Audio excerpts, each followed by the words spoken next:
this looks very intimidating. And Harpreet gave me a flyer to put in the Odbi Gurdwara in Leicester. And my son saw all the list of speakers and the titles, and he said to me, "Mama, what are you doing? You're talking about nanoparticles? Look at the other talks, they're so interesting." That really boosted my confidence. And I was like, okay, I thought I was very proud of what I did.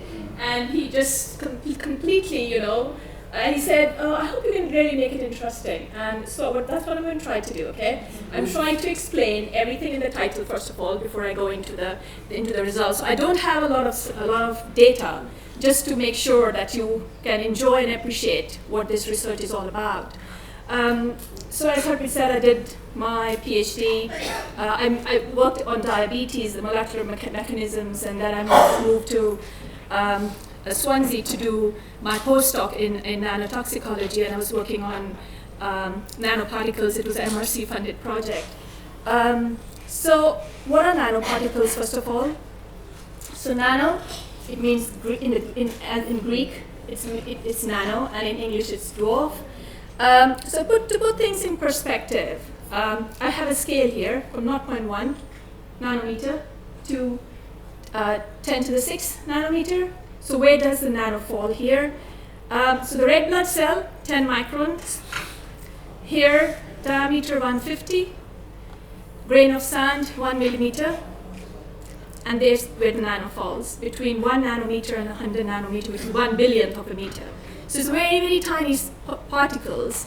And you might have heard of titanium dioxide, zinc oxide. You've probably seen titanium dioxide in Haribos, and in cosmetics, zinc oxide, titanium dioxide. So these materials have, at that nanoscale, their function, their physicochemical characteristics change in a way that they can exert different functions. So that's why their applications are quite wide. So they're used in aerospace, from engineering to medicine to all sorts of things, really. So this is 1 nanometer to 100 nanometer, and these are the particles that we work on. So the particle that I'm going to talk about today is a porous silica nanoparticle, and as you can see, this has got little pores on the surface, and the importance of these pores is that you can actually load drugs into it, like anti-cancer drugs. So one aspect of my research is looking at the toxicity of nanoparticles, and the other aspect is using these particles to study them for anti-cancer potential, okay, so that they can be released. So the importance of these nanoparticles is that the drug is released in a very slow and controlled environment, so that the body is not exposed to the huge amount of drug at one time, but over a period of time, say from 24 to 72 hours, it's released in a very controlled environment, and it still does the job, but it's released in small quantities. And also the advantage of this is you can link it, you can put a target molecule next to it, so that the green particle here, the green strand here, is actually a functionalized molecule. So it can go and recognize the cancer cell, for example, bind to the receptor of the cancer cell, and target that particular tissue, saving the body from the side effects of the drug. So these materials, they have to be biocompatible, because we don't want them to cause toxicity on their own. We only want the drug to exert its effect.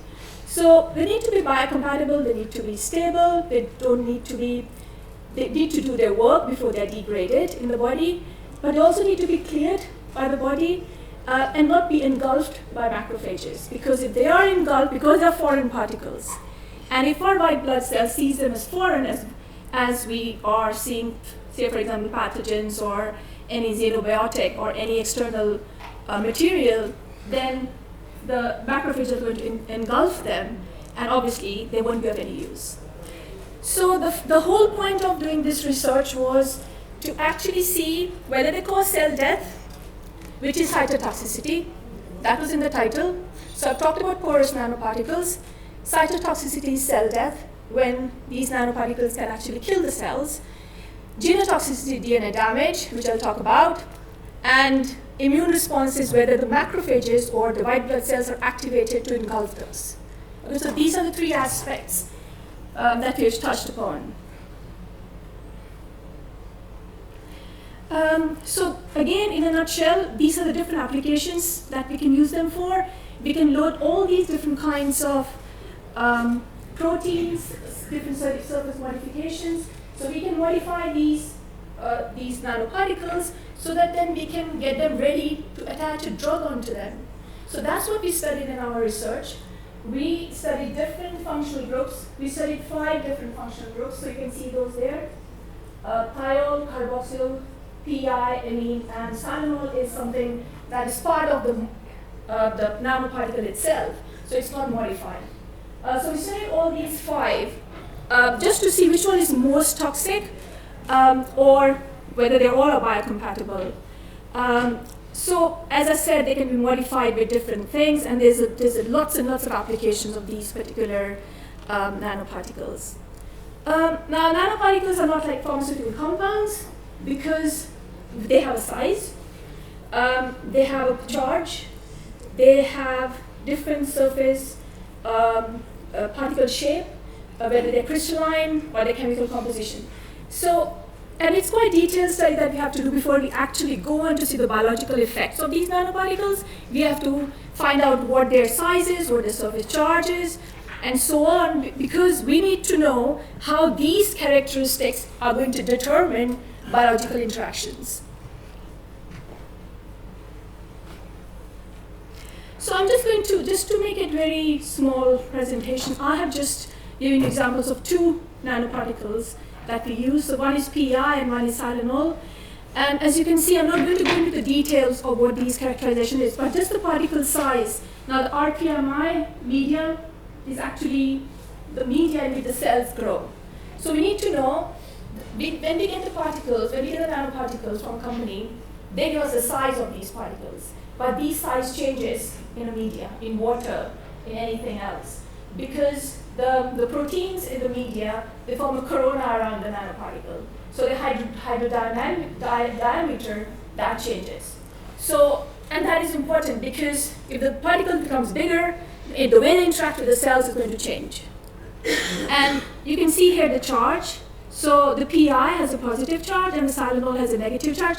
So all these particles had different surface charge, and we wanted to see which was more toxic based on the charge, on the size, etc.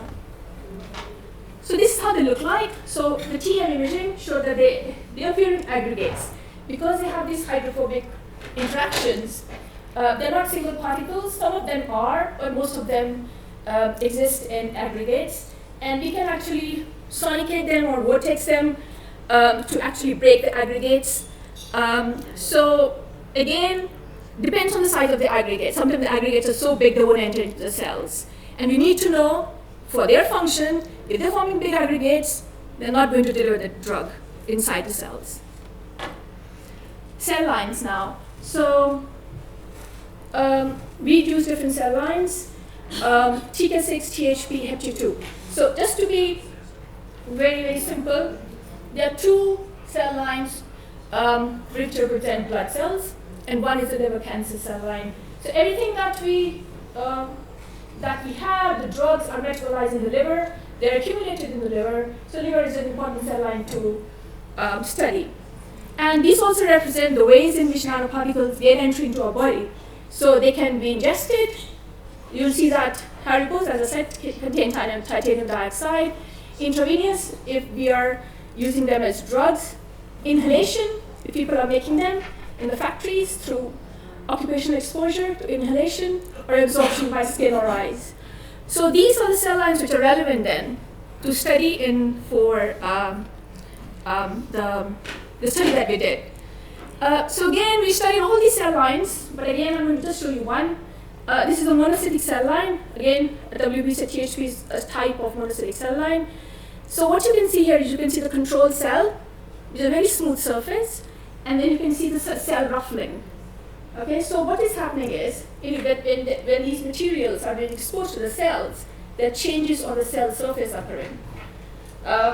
So you can actually see that there is a lot of deformation on the surface of the cells. So that starts right when the cells are exposed to these nanoparticles. So that was the first step that we made in order to see whether these are having a negative effect on the cells. And this is what you can see here. I don't know if you can see the...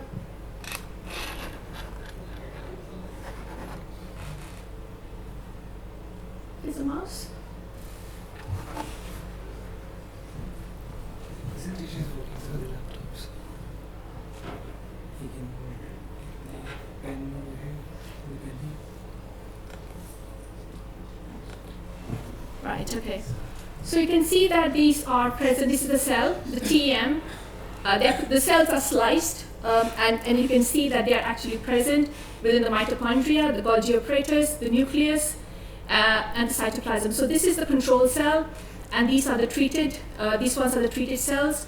So you can see that the PSN-PI is located in the lysosomes here, and you can see that they are also present here in the lysosomes.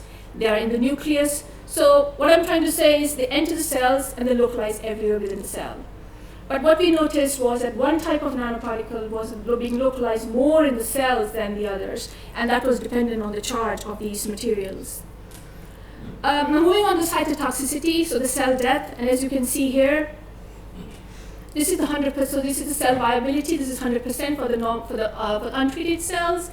Then we dose it for 5 to 200 microgram per ml, and as you can see here, there's a drop, particularly for the PI, which is yellow, and also for the amine, and also for the carboxyl. So there was a trend there.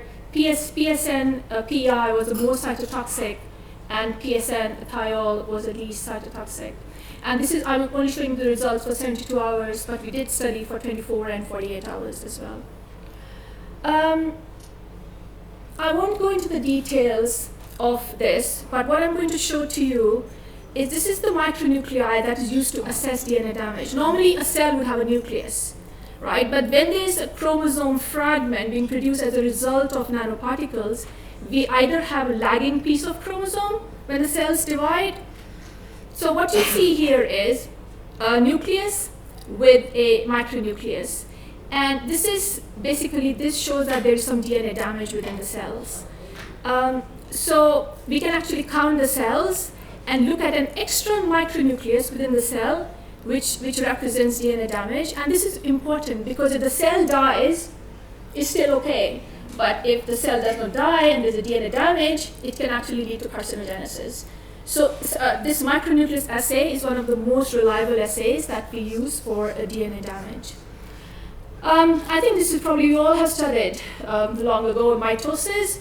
So this is the normal process where you have one cell, then two daughter cells are produced, and then you have one cell again. Two daughter cells are produced, but if you look closely, there are not 4 chromosomes here. One is lagging behind and forms a little micronucleus here. Okay, and this is what happens when, in response to nanoparticles or compounds or pharmaceutical compounds that we study for DNA damage. So as you can see here, what we see is an increase in DNA damage, and again the PI nanoparticles, you can see there's the micronucleus frequency has doubled, as you can see here. So again, there's the same range, 5 to 200. Lastly, talking about the immunogenicity. So in our body, in our blood, we have some complement proteins, which can get activated again by pathogens or any other foreign stimulus. And it can happen, so wanted to see if the porous silica nanoparticles can activate these complement proteins. So when they're activated, they break the C3, there's a C3 complement protein in the blood, which breaks into C3A and C3B. Now C3b can actually bind to the pathogen or the nanoparticle, and then it gets engulfed by the macrophages. So once the C3 binds, only then it can go inside the macrophages, because the macrophages then recognize that complement protein and engulf it. So what we saw with the nanoparticles, the Silanol and the PI, we saw that it was actually cleaving the C3 into C3A and C3b, which means that those nanoparticles can actually be taken by the macrophages, which means that they probably will not do their job effectively over a long period of time. So to conclude, there were morphological changes, as you can see on the surface of the cells. There were strong interactions between the nanoparticles and the cell surface. the cytotoxicity was increased, genotoxicity was increased, and there was an activation of the immune pathways as well. So again, this study kind of shows that it's important to actually see what functional groups are being attached, to do testing on a case-by-case basis, and not because somebody has said porous silica nanoparticles, they're very, very compatible, so you can use it for drug delivery. But on the other hand, these materials themselves can cause toxicity. So we have to be really careful with the materials and nanoparticles that we use for medicine, because we really want to make sure that they are biocompatible and they will remain stable in the body for a long period of time, and they won't cause toxicity to different cell lines or cell types or tissues or organs. And that's it. So Trisha Patel is my PhD student. She just completed her PhD. She was working on this project, and others who have supported this research as well. So thank you very much. Thank you. Do you want to take questions now? Or, yeah. A couple of questions ready for you? Yes. You mentioned that the nanoparticles get picked up by the Montfort cascade. If you were to give the patient, say like immunocompromised and shut down their immune response with some medication and then deliver the medication, is it still effective? It could be effective, so sometimes, yes, this has to be done. There's a compromise between whether that material which contains anti-cancer drug is worth pursuing and then immunocompromising the patient. So there's a balance. Has that been looked at with this nano? No, you haven't. So there's not much. The FDA approved, I have come across a couple of FDA approved drugs which have these receptors. One is the fibrates that lower the cholesterol. So they have been, but there are. And the reason behind that is the way these materials are made, they're made through chemical synthesis. There are different ways to prepare these. And the different ways that they are prepared means that there are certain chemicals that get added on to the material, which produces additional toxicity. So sometimes we do toxicity step by step to see at which stage the toxicity is being incorporated within that nanomaterial. At which stage when you test, do you follow how the body reacts to that? At what stage does it become where the body feels that introduced particle is foreign? Yeah, so we don't do in vivo work, we do only cellular work, but yes, on a cellular basis, when we study on cells, yes, we do study at each stage then. Amazing work. Thank you. But again, what do you think of it? You said there's one or two sort of drugs that use this technology. But there's so many being made. I think the main thing is where they've accumulated. I think there's a long study that needs to be done. So what we have done is a 24-hour study for uptake. So again, you have to take into consideration when they're taken up by a set of cells, because these cells are going to divide, right? So when they divide, what then happens to the nanoparticles, whether it will go into the daughter cells, whether it will be eliminated at that stage. So at every division, the amount is going to be lesser and lesser. And then what happens to the toxicity at that stage? So we haven't done that long-term study at the moment. So we just went up to 72 hours. I'm going to sound really thick. I probably missed it at the beginning, but what are the potential long-term applications of this? So it's clearly to treat cancer, is that correct? Is it a particular type of cancer that this will treat? So what I'm doing also on the side is looking at these pores, the same particles, but they're mesoporous because they have more organized array of pores on them. So we load them with anti-cancer drugs, and we're looking at, so we have two models. One is a 2D model where the cells grow in a layer. Then we have a 3D model which is more physiologically relevant because they grow like tumor cells. They grow in a cluster. So we're looking at whether these silica-loaded, mesoporous silica-loaded nanoparticles can actually go through the layers, the cluster, or the layers of the cells in that cluster. So because they're at the nanoscale, we are trying to see that and attach that target molecule. So for some of the applications, yes, that is, you can target it to those particular cancer cells which have that, say for example, a receptor on the surface of those cells, so they can actually bind to it and then they release the drug in that area only. So that's one of the applications that I'm more familiar with because I work on it.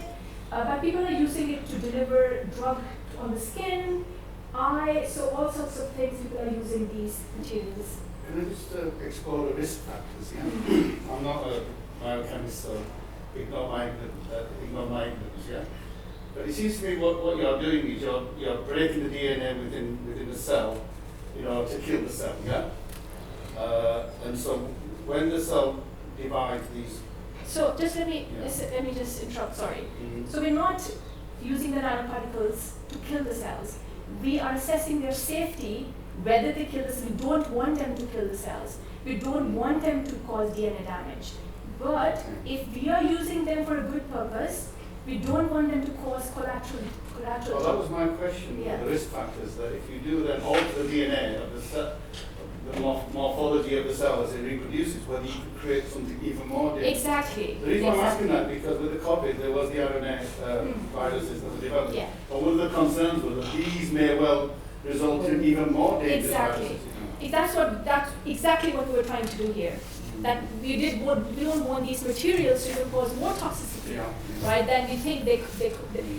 And countering these materials to change their functional groups so that we can have more effective application would mean we don't know, we are going into an unknown region here. We need to keep on assessing whether they are safe or not every step. So at the moment you're just doing on cell lines rather than. Yes, we are. I mean, going on So to experiment. experiment too. Yeah. And there are different kinds of cell lines that. So the cell lines. So the DNA damage that I showed you is happening in all of us. Okay, so the micronucleus is there in all of us. It's happening, but the rate is low. But then there's DNA repair happening at the same time as well. So there is DNA repair. So we look at cell lines which have that DNA repair mechanism intact, so that we can actually look at the results. We're not getting like false positive results. Just leading on from that, with public awareness about microplastics and that, so Yes. microsoil. Yeah. So nothing being done in vivo in animal models. Yeah, microplastic is something that is very, very important as well. It's going to the soil, into plants and everything that we eat. So And you have no data for accumulation, there's no in vivo. no, I don't have anything in vivo yet. But there is in vivo work done on rats and mice models. So there is, but most of the time, and again, the studies are very contradictory. And why they are contradictory is because the model that we use, the material that we use, how they're made it, that influences a lot of toxicity, downstream toxicity as well. Right, final question, yes. Hi, Sigma in Warwick. I just wondering, so based on your conclusion, what is the next steps in the future work? Right. I think a lot of work has been done on this area. I mean, not this area, but what we were trying to explore, we have kind of done most of the things. But we were wanting to look at what happens in the 3D model, because what we have seen before is, because the 3D model is more resistant, there are layers of, and that is what happens in physiology, and it's more physiologically relevant model. So we wanted to see that this toxicity, if that can be, does it replicate in the 3D model or not? So because again, we can't do work on in vivo models and rice. It takes a long time, and it's not my area of work anyway. So this is what I can do with the cells, yeah. Great. That's good. That's some interesting work that you've undertaken. It's nice to see how we develop it in the near future. So thank you for your talk.